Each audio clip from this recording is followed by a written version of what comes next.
fiction, science fiction, horror, fantasy, crime, LGBT, thriller. You have now entered the House of Mystery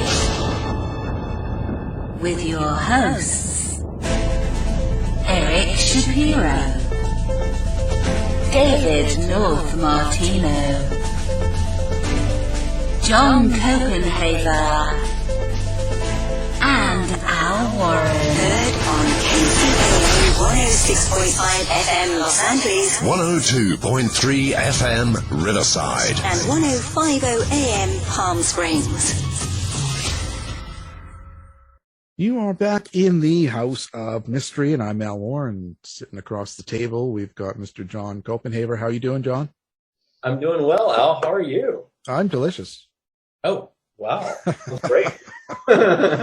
I know it's been an interesting year already. Like I said, be back down recording with Sundance for a 4-part series, and got a Discovery Channel option. So I've been doing well, actually. That's amazing. I am so pleased to hear it. I think that's super cool. So am I. It's what I didn't expect. So, take it as it comes. Yeah. Absolutely. So now we've got a great guest again tonight. His new novel, Child Zero, will be coming out here shortly. And we've got Mr. Chris Holm. Thank you for being here, Chris. Thanks so much for having me. Wow, this is quite the novel here. Very, very fitting to our time. I was sort of surprised when I got it at first, and then what brought you to write this story? Like, this was not meant to coincide with COVID, was it? No, very much not. In fact, I began writing Child Zero in 2016, right after my last book came out, which was the second in my Hendricks series, Red Right Hand. And in fact, I had been kicking around ideas for what I wanted to tackle next with my agent, who's a terrific collaborator.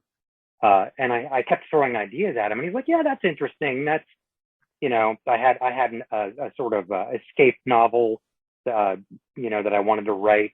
That was going to take place on a Rikers Island type jail facility." And he was like, "Yeah, that could be interesting." And I pitched a couple other things.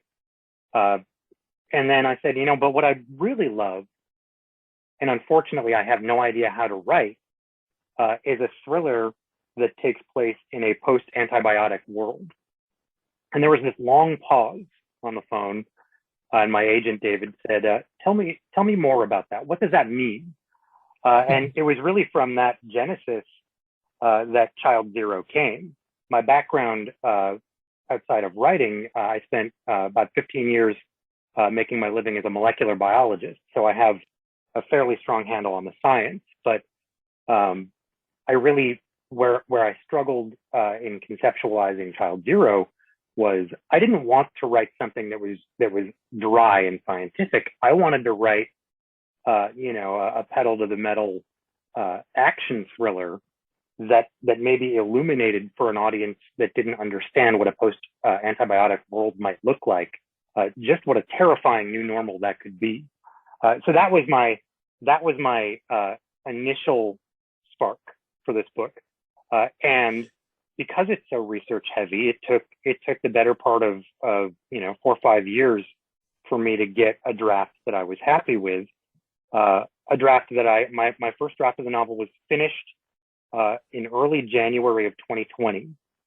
And if you recall, early January of 2020 is when COVID exploded from a few cases in Wuhan to, the beginnings of what we're still dealing with right now. So I had no thought of releasing a pandemic novel during a pandemic. So it'll be curious to see how that goes. Well, yeah, because I'm not sure how you would handle this in your book, but the way the world has reacted to this COVID has been, I think, somewhat unexpected by several people. The whole, major conspiracies, and that it's fake or it's made up or it was planned. And there's all of these things going around the world. And then you got the rallies and the anti-maskers and anti-vaxxers and stuff. So with all of that going on and taking so much attention, I don't know. Does that worry you any? So it doesn't. I think there are a couple of ways to look at that. I mean, if you recall early on in the pandemic, when we were all, completely scared out of our wits about going outside and we were sanitizing our groceries, the number one movie on most streaming platforms was Contagion, the Steven Soderbergh film. Right. So it's fascinating to me that I think there is an appetite for pandemic fiction of a sort. And I also think that where I should say that the bones of the novel were 100% there before COVID hit. I changed very, very little to address maybe the way that things unfolded slightly differently than I would have envisioned due to the COVID pandemic. But now my writing doesn't look as much like prognostication as it does perhaps a reflection of the reality that we would see in a pandemic environment. So I felt pretty good about my predictions. I think where I'm going to take a ding is I no longer look like I'm some sort of brilliant futurist predicting these things, but where I might gain a little credit is in the accuracy of my predictions. Very little needed changing. And I think it's important to note this isn't a COVID novel. It's actually not about a virus per se, although a virus does play a role in it. It really is about something much bigger that the scientific community has been clamoring about for the better part of a decade now, but that has really not gotten its hooks into the public consciousness. And so for me, the real goal is to maybe change some hearts and minds and make people realize, wow, these threats of a post-antibiotic era are legitimate and very, very frightening. Yeah, I actually remember I've heard that enough. It seemed to be something that was being talked about, and COVID sort of took away the news, really, or the medical news. But I still wonder if there's a lot of anti-science has really developed over the last couple of years and become very public. And I wonder if that, you being 15 years of being in science, does that take you aback somewhat when you look at the response to just scientific notions and science in itself? And does that change the way you kind of outlook in your book? So what's interesting is in the book, I think you see a reflection of societal skepticism about science. You see a lot of fear mongering. You see some people who are actually embracing the sort of pandemic of pandemics that the book portrays. So I think everyone likes to believe that the era in which they live is unique, and obviously in many respects each era is. But it's worth noting that a lot of these sort of anti-science sentiments, anti-vaccine sentiments, governmental overreach sentiments, distrust, those things have been baked into the culture for a very long time. We saw the same thing during the Spanish influenza in 1918. And not for nothing, it raged for 3 years, not just one, in large part because people lacked the full understanding of the scope of what was happening. They lacked the will to follow basic antiseptic protocols. Obviously, back then, vaccines were not as big an issue. But I do think as a scientist, one of the reasons that this book was so intriguing to me is, to be frank, there aren't a lot of scientists in my realm, the molecular biologists, the ones who toil away in the lab playing with things like nucleic acid and proteins. There aren't a lot of us who are very good at communicating. You see a lot of naturalists on TV, but nobody's doing the thrilling narration of the sorts of science that go on in a lab. And I think that there is an onus upon scientists to maybe prosecute their case a little better. I think scientists as a whole need to get better at explaining to people, what our conclusions are, but also how we got to them. We need to address concerns. We need to have some sense of how the public receives our message, which makes my book sound like it's going to be an academic textbook, and it's very much not. In fact, I think it's the early praise that I've gotten has largely called it terrifying and thrilling, which I don't think is how many people would describe molecular biology. Yeah, I guess. So let's talk about the premise of the book now, so people kind of know. And I know that you talk about bacterial infections and the whole antibiotic resistance, and that plays a very key role in this. So let's maybe discuss that for a second.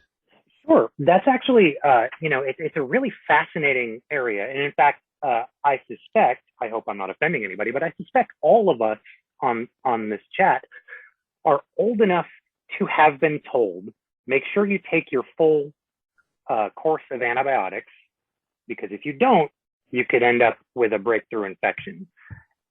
That was sort of the received knowledge for how resistant infections came about when antibiotics first debuted.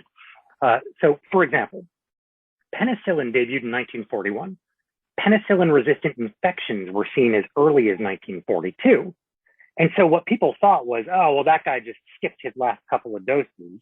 A couple of hardy bugs hung on, and then they divided, and those divided, and those divided, and now this guy's got a new infection. But by the late 1950s, doctors started seeing infections that were resistant to drugs that the patient had never even been treated with before. And a terrifying truth began to take shape. This is where things get complicated and sciencey, but I promise this is as much science as I'm going to throw at you. Bacteria, like humans, are susceptible to viruses.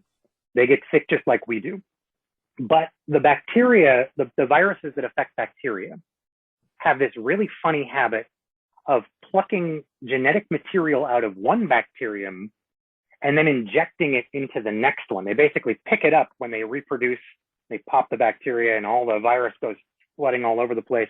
And they kind of carry little bits of genetic material every time they do that. And what's really wild about that is when they then bump into another bacterium, they can essentially introduce that genetic material exactly the same as bees cross-pollinating flowers. Now that sounds complicated, but what it means in a nutshell is that any bacterium that bumps into an antibiotic and survives has the capacity to teach any other bacteria on the planet, even those of different species, how to do the same thing. And that is really, really chilling. I think most people have this notion that antibiotics, you have a sore throat, you go to the doc, he gives you a course of antibiotics, you go home. And that's really the extent of our exposure to antibiotics, but that's not the case at all. Before antibiotics, two of the biggest killers in this country were tuberculosis and pneumonia. They vanished virtually overnight from the top 10 killers in the United States once antibiotics were invented. If antibiotics start to fail, those come surging back. But beyond that, you're also going to see things like the risk of post-surgical infections will basically destroy modern medicine. You won't be able to transplant organs anymore. You won't be able to perform implant surgeries like hip implants or cosmetic implants. Steroids, radiation, and chemotherapy are going to have to be like dramatically curtailed because they decimate the immune system. and this sounds like, a thriller writer trying to come up with these creepy examples to make things sound terrifying. But in fact, I have a couple of quotes that I think are worth noting. In a 2014 World Health Organization report, physician Keiji Fukuda wrote, "A post-antibiotic era in which common infections and minor injuries can kill, far from being an apocalyptic fantasy, is instead a very real possibility for the 21st century." That was in 2014. In 2019, the CDC director said, "Stop referring to a coming post-antibiotic era. It's already here. You and I are living in a time when some miracle drugs no longer perform miracles, and families are being ripped apart by a microscopic enemy." In a 2021 editorial for the journal Science, two professors cautioned, unless researchers develop new antibiotics and therapeutics, the decimation of modern medicine will soon become a reality. And that's to say nothing of the fact that our modern factory farms are very dependent on antibiotics. They use fully 80% of the antibiotics produced, mostly prophylactically, so they can keep animals in smaller areas and keep up with demand. So if antibiotics fail on a broad scale, we lose the capacity to treat things like cancer or failing organs. We lose the capacity to raise enough livestock to support our current eating habits. We're looking at losing a lot of fruit to blight. So you're going to start to see mass starvation. You're going to start to see skirmishes over scarcity. It really is going to have these global ripples that are going to seismically change what the world looks like. And I think most people have no handle on just how serious that's going to be. In fact, the UN estimates we'll see 10 million deaths per year from multi-drug resistant bacteria by 2050. And that's to say nothing of things like starvation or cancer or anything like that that'll be impacted. So it's a really scary new normal that we'd be facing down if this comes to pass. Well, how am I going to get my facelift? Isn't that the question? I mean, Yeah. I say that as somebody who is, and I know I sound and am a giant nerd, but I'm also pretty heavily tattooed, and that's another thing that's going to go away if antibiotics are no longer broadly functional. Is anything that's gonna cause open wounds, like a tattoo, like a lot of piercings, like cosmetic surgeries. Absolutely, it'll be an interesting time, and it in some ways will be a return to a Victorian era in terms of disease, and in other ways, it'll actually be far worse because you couldn't hop on a plane with plague and travel around the world during its incubation period, spreading it everywhere you go. That can happen in the 21st century. Right. So when you take something so I guess serious to people, and something that's very possible like this, something that we're sort of in the midst of, how are you able to explain that to them in a book, in a novel, without it being too, as you were saying, dry? Like, how do you incorporate stories to get people to understand the meaning behind it rather than just them getting infected and dying? Right. So that was actually my biggest challenge. It was like, okay, the post-antibiotic thriller is sort of a premise in need of a plot. And so for me, all writing stems from character. And so I really needed to root this story in believable characters. And I had a few things that I wanted to accomplish when I sort of set out to break this book down. One of them was I did not want to have any laboratory scientists as characters in the book. I didn't want any talking heads that, are just sitting there staring into a microscope, because I think people tune out with things like that. I wanted it to take place in the real world as much as I could. And I do have a medical doctor as one of the characters who's able to get some of these ideas across simply. But the story is this. The book actually takes place not as antibiotics are failing, but about 4 years after antibiotics have failed on a broad scale. And 3 years after a heinous bioterror attack on New York City. And one of the reasons I was so interested in that was the United States government does a lot of modeling of what a bioterror attack might look like. And the model organism they most often use is a bacteria called Yersinia pestis, Y. pestis, which is responsible for causing bubonic plague, septicemic plague, and pneumonic plague. And they use that as their model organism because it's very easy to cultivate, and without proper treatment, it's quite deadly. I say without proper treatment. Pneumonic plague, unlike the other two, doesn't require an animal vector for transmission. So humans can pass it to each other through the air. With timely access to antibiotics, you can cure about 95% of pneumonic plague cases. Without antibiotics, no one with pneumonic plague will last a week. It will be 100% fatal. So in my world, they're still reeling from an attack that happened several years ago. And as a consequence of the attack, there's actually a refugee camp in the sheep meadow of Central Park in New York. These people who were stranded when the attack happened and forced into temporary FEMA housing, and then kind of became a political football, because now they're living in these squalid conditions where they're exposed to all kinds of nasty diseases, and nobody wants to let them out. And so my book is about a murder that takes place, a mass murder of a village within this encampment. And so one of the major point of view characters is a detective named Jacob Gibson. He and his partner show up to investigate this murder. And what they discover fairly early on is that despite the fact that these people basically live in a tiny third world country right in the middle of New York City, not a single person who died had anything medically wrong with them, which is a near impossibility in the world that I've created. And then you find out that a 12-year-old boy who is one of the residents of this camp managed to escape and is now on the run from whoever is responsible for this attack. And so the question becomes, how is it that these people manage to stay healthy?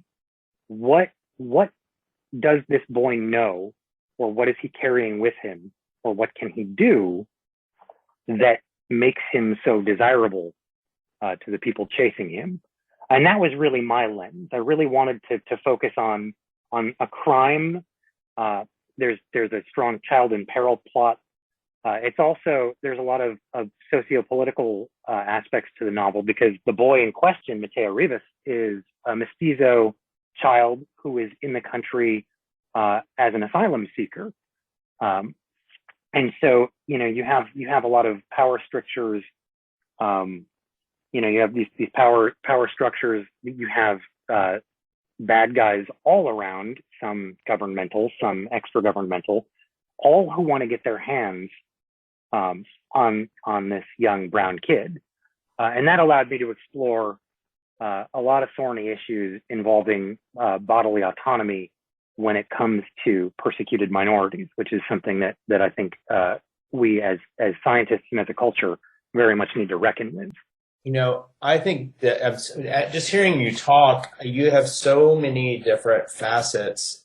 Certainly the research, even with your background, must have taken a while to do. And I'm curious, sort of, it sounds like you kind of started with an idea and the narrative developed, but what was the process like going back between crafting the story, the hook that's going to take us through this, and then doing all this robust research?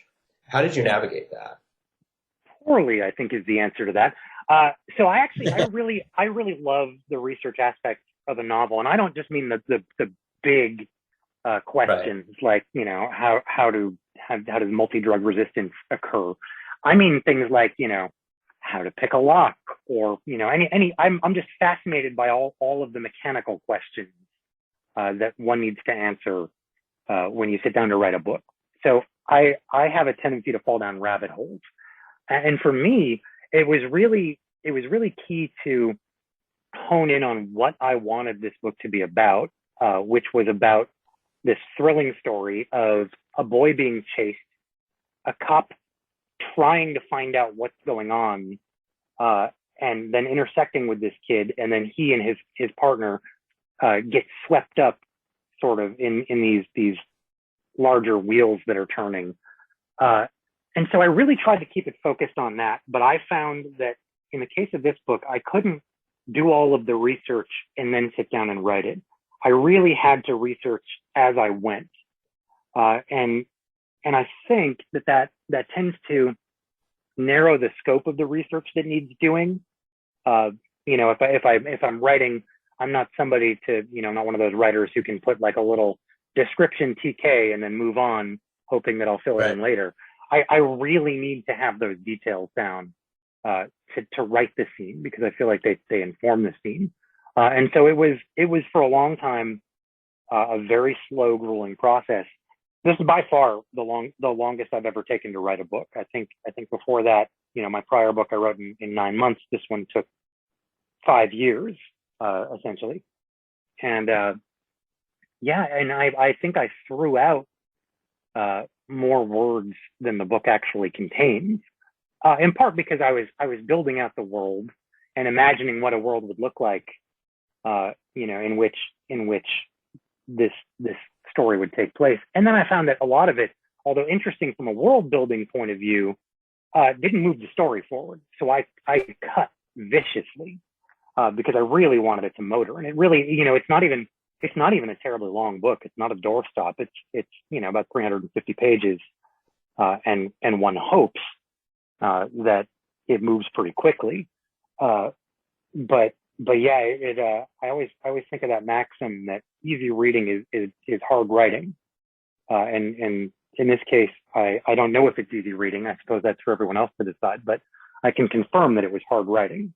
Yeah, well, I mean, it seems like always difficulty. I do sort of a lot of historical research, but how much to put in and how much to leave out, and then also to what degree it informs the plot. Did you have any moments where you felt like, I have to take this a different direction because of this detail or this information or discovery you made while researching any aspect of it?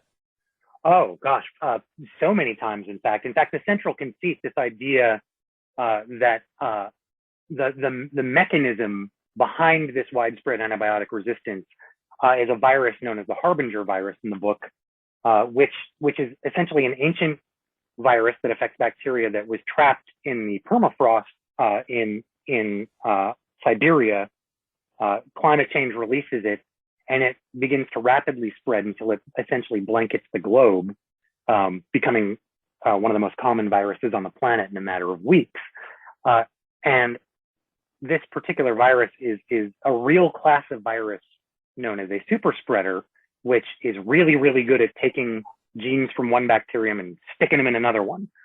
And I had some handle on how these sorts of drug resistance things happened, but I didn't really realize how dangerous it would be if one of these viruses went wide, because then it's not just a matter of these bugs have already adapted to what we have, so we better get some more drugs in the pipeline. Once something like that, once that genie is out of the bottle, they will continue to adapt so rapidly that we're behind the curve and can't possibly catch up. Any drug we develop will be overrun in record time. And when I fell down the rabbit hole of these super spreader viruses, I found it genuinely chilling.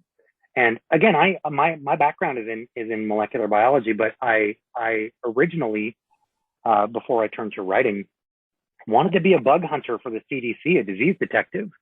One of the people that they would send to investigate and hopefully stop an outbreak of something like Ebola or cholera. Those things don't scare me. This scared me. I had to kind of sit back and say, whoa, this is worse than I thought. And so that was, I think, the key realization early on in my process, where I realized, okay, that that drives every choice from here on out.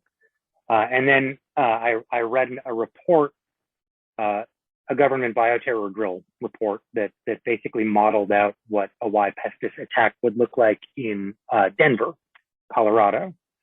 And they did a digital sort of facsimile of what a simple aerosol device that could easily be built would do for dispersal at I believe it was at a stadium during a game, and they did an analysis that I think ended up with between 15,000 and 30,000 dead, and that was counting on antibiotics to sort of stem the tide. And so that was another one where I was like, oh, that's got to make it into the book. And then on a lighter note, and this is completely true, penicillin was such a hot ticket item when it first debuted, because of course, bear in mind, this was 1941. You're talking about World War II. It was in such demand that doctors were collecting the urine of American GIs so that they could re-administer the penicillin that these people were secreting to other patients. And yes, re-administer means exactly what you think it means. So, and I was like, well, that's just a bizarre detail. That's got to go in the book somewhere. And it ends up there's a black market bazaar in the book that's one of my favorite set pieces, in which a very shady character is selling some peculiar tinctures, jars of medicine, as he would call them, that are taken directly from the no-flow eco toilets of the very wealthy who have access to better drugs. Oh my gosh! Yeah. I mean, there are so many peculiar and interesting things that you come across when you're looking into the development of antibiotics, when you're looking into just some of the characters that were responsible for these studies. And we tend to think of this as ancient history, but again, I'm only going back into the middle of the last century. We're still in a very narrow window of this remarkable era of antibiotics, and unfortunately, if we're not careful, it'll be the end of that era very soon. So, I know that you were writing this a lot before the pandemic, but did that just kind of freak you out? Yeah, it absolutely did. We into this stuff. Scientists for the longest time have been warning of this sort of thing precisely, and yet it's still a bit of a shock to see it unfold in real time. Absolutely. And in fact, one of the things I was kicking myself for was I had everybody in my book using disposable masks. And early in the pandemic, everybody immediately pivoted to cloth masks. And I thought, darn, well, that's something I got wrong. And then it turns out as things got more communicable, we all started going to more aggressive filtration masks and single-use masks. So I was like, oh, okay, maybe I was right after all. But yeah, it was disheartening. It was also dispiriting, honestly, because when you're writing something this potentially scary, you really don't want to be right. I would have loved it if this were a terrific hook for a novel that 20 years from now proved, an unnecessary warning. Unfortunately, that doesn't seem to be the case. Yeah, absolutely. I think that when you were speaking, I kept on thinking, oh my gosh, I can't imagine doing all this research and digging into all this material and then, actually being faced with a pandemic. I know it's not the same situation, but still. It's not at all the same situation. And yet, obviously, a lot of the warnings in the book about this threat that we don't see coming, transpose pretty directly on what we saw with the coronavirus. I mean, I think anytime we narrowly avert something like this, we don't think, whew, close call. We think, oh, well, we got excited about nothing. It's like when they predict a terrible winter storm and you get a half an inch of snow, it doesn't seem so bad. But we had dry runs of this with SARS, and I don't mean to suggest that SARS wasn't frightening. If you were in the affected region, it was terrifying, and it did kill. I think in the high hundreds to low thousands people, which is no small loss. But unfortunately, we didn't learn the right lessons from that, because watching COVID tear across the world like wildfire was sobering, to say the least. And John, I think I'm going to take a page out of your book now.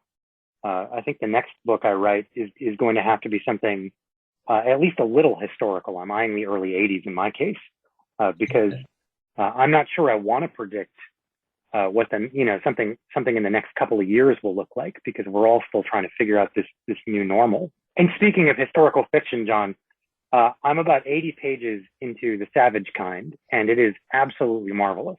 Oh, thanks. I'm glad you like it.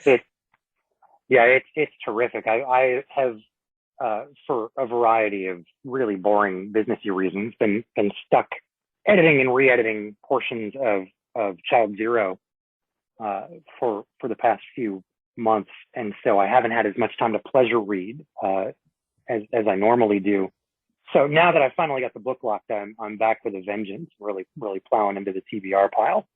And yours was very near the top. I can't wait for the summer. As I teach school, I have very little time to do much extracurricular reading, so I'm just trying to get some time to do that. I hear you on that one. So how did this change you, looking back at it, going through this whole 5 years of putting together this book and now getting it finally done and completed, and going through all the experiences you must have gone through to get here? How do you think it's changed you?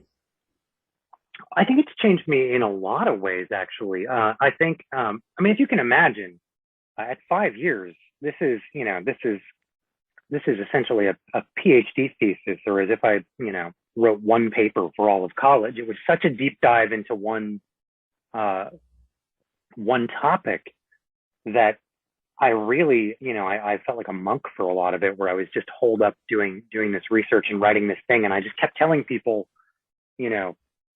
just you wait. And I'm trying to, whenever you try to explain a novel in progress, you sound like some crazy person trying to relate a half-remembered fever dream. And so I had this sense that, I'm really onto something here. But every time I tried to tell people about it, I just got these blank looks. And so it is fun to be a little bit vindicated now that we're nearing publication. I mean, I've gotten lovely feedback from Lee Child, called it intense, propulsive and provocative, and highly recommended. Tess Gerritsen called it a terrifying look at a world gone mad and the possible plagues to come. So I feel vindicated in that sense, that I took this deep dive, and that it's to some extent paying off. But I also think it was humbling to me, as somebody who's throughout my career has been, I think, something of a restless storyteller. I had a trilogy that was sort of cross-genre as my first 3 novels that blended fantasy and pulp crime. And then my last 2 novels, The Killing Kind and Red Right Hand for Mulholland, were hitman stories. They're about a hitman who only kills other hitmen. So for me, this was about reconciling the day job portion of most of my adult life as a biologist with my passion for crime writing and thrillers.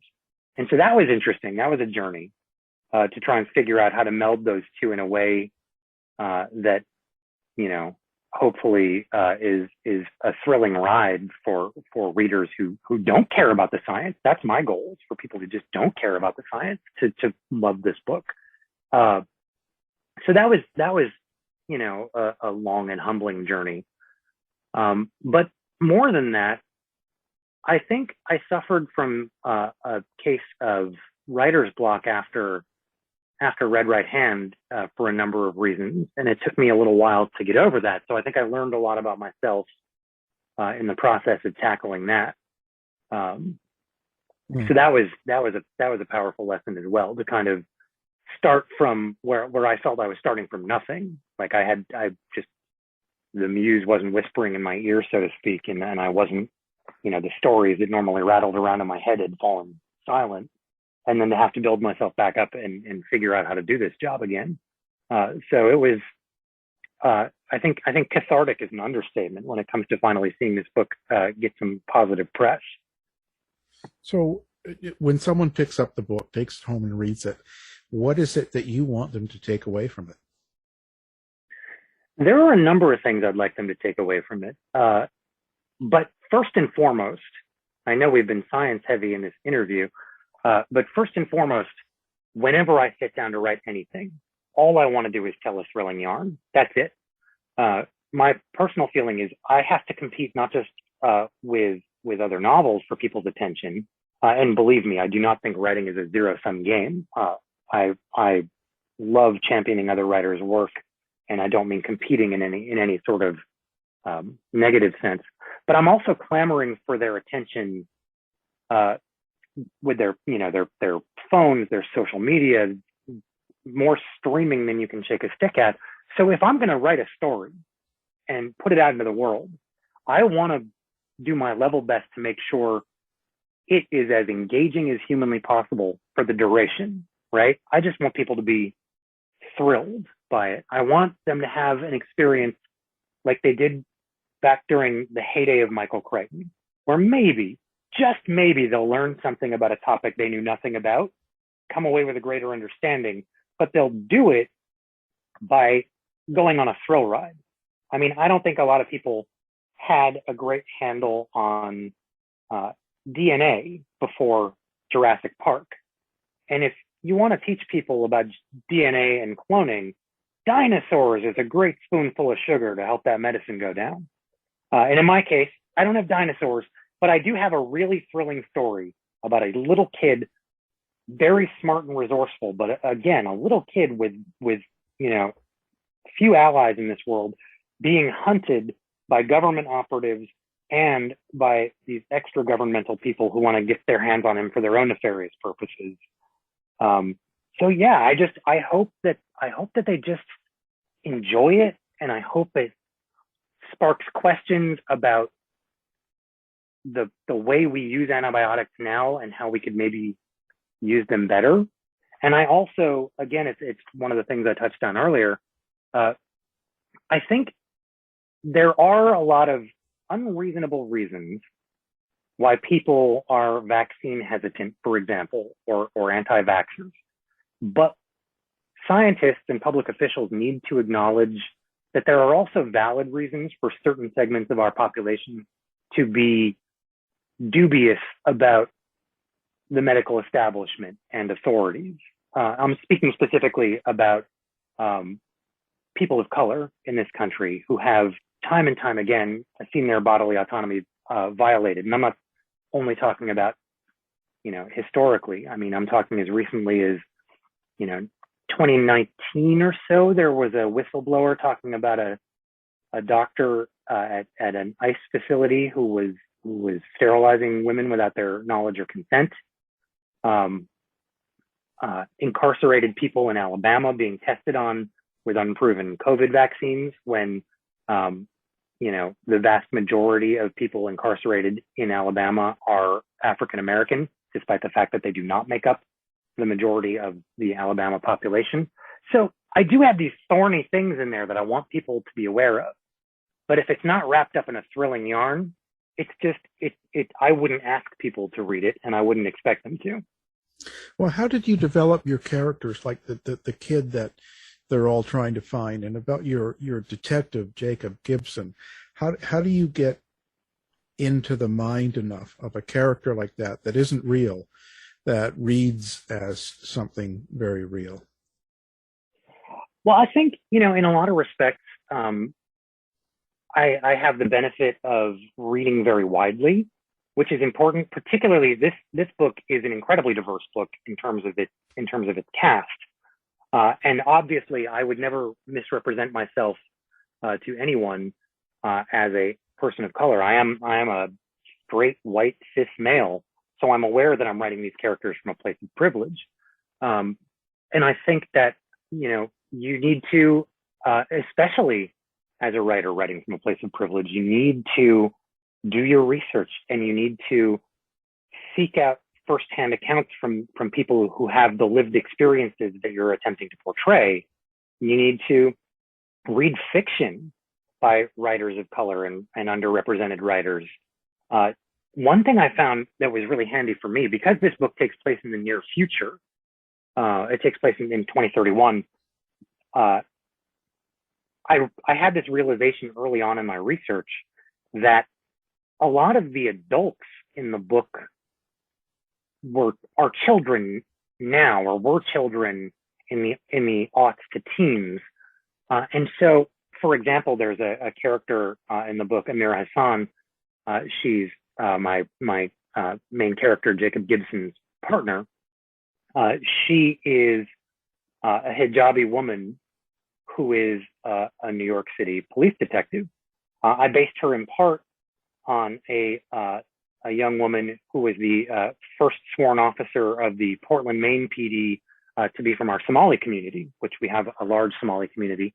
But also, when I wanted to understand why a young, modern Muslim woman would choose to wear the hijab and how she would approach wearing her hijab and what she felt that portrayed to the world, I found it really useful that there are so many young, savvy hijabi women who have had vlogs on YouTube about their experiences, who have written extensively about them. So I take the research very seriously. But again, I would never dare suggest that it could make up for lived experience. So, you know, I would hate to take up any oxygen that is better served for writers of color. But So now, are you into the new world of doing social media, and do you have a website? How do you like people to get in contact with you?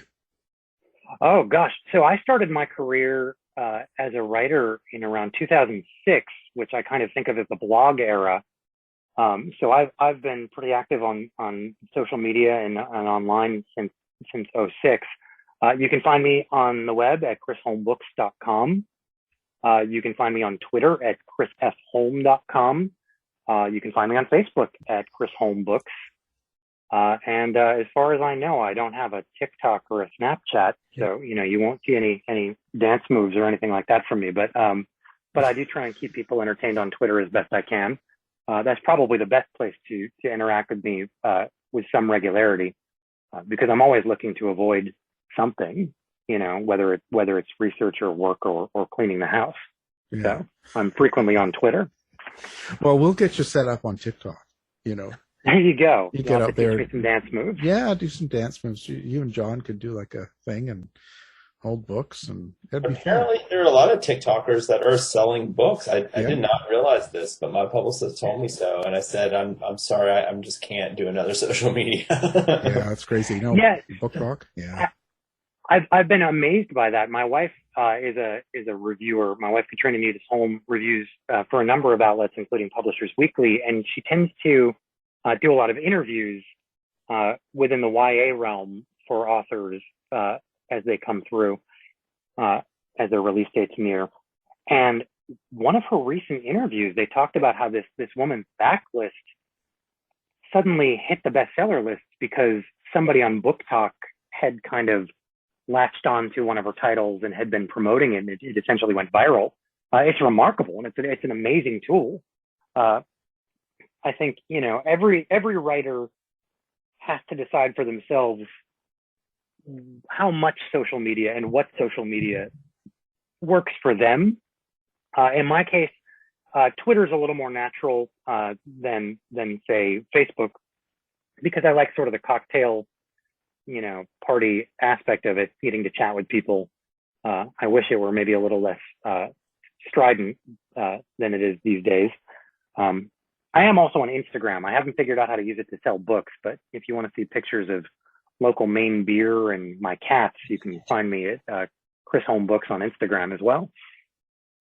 Well, we'll have all that up on the website so people can find you with just one click and get at it, you know. So do you like this change of social media and people being able to interact with you so easily? I do actually. I've had overwhelmingly positive interactions on social media. I also think, as a fledgling writer, social media led me to a lot of my early credits. A lot of my good friends who maybe had online magazines or were launching print magazines would just hit me up because, they knew me as a short story writer at the time. I've got about 30 short stories to my name these days. And, they would say, hey, I'm starting this new project. You want to write me something? And it was a great way to just connect with other people who geek out over the same stuff I geek out over. Eventually, I think eventually anybody with a big enough audience is going to get a few trolls, and I have, largely for my politics. I've had people object to having trans characters in my books, to having queer characters in general, and that's fine. I found a great way to shut them up is to donate to GLAAD in their name. They stopped jawing at you very quickly. If you said, thanks so much for the feedback, I just made a donation in your name. So but even that allows you to make some hay out of it. And I try not to take too strong of a political stance in my books. And I do hope, that I piss off people on both sides of the aisle on occasion. But there's no question I trend progressive. And certainly that has led me to a couple of odd encounters on the internet. Oh yeah, I've got plenty. I can share some. Although I will tell you, my personal belief is the nastiest messages that you will get as a writer come from the male half of an older married couple that share an email address. If you ever get an email from like Bob and Cindy at hotmail.com or whatever, you can be guaranteed that they are going to have a nasty message for you about something in your novel that they didn't care for. That's a good thing to look out for. So, Bob and Cindy. Yeah, there you go. And now I feel bad because I plucked those names out of the air. Yeah. For all I know, there's a perfectly lovely Bob and Cindy at Hotmail that are. Yeah, they're going to be after you now. So apologies, Bob and Cindy. Yeah, there we go. Well, this has been a great conversation. You certainly are a very interesting person. So now the book we're talking about is Child Zero, and it's a novel. It's written by Chris Holm. Again, thank you very much for being here today. Thank you so much for having me. It was a kick. Take care, Chris. Get the latest news and opinions from Eric Shapiro from the House of Mystery website in the Shapiro Report.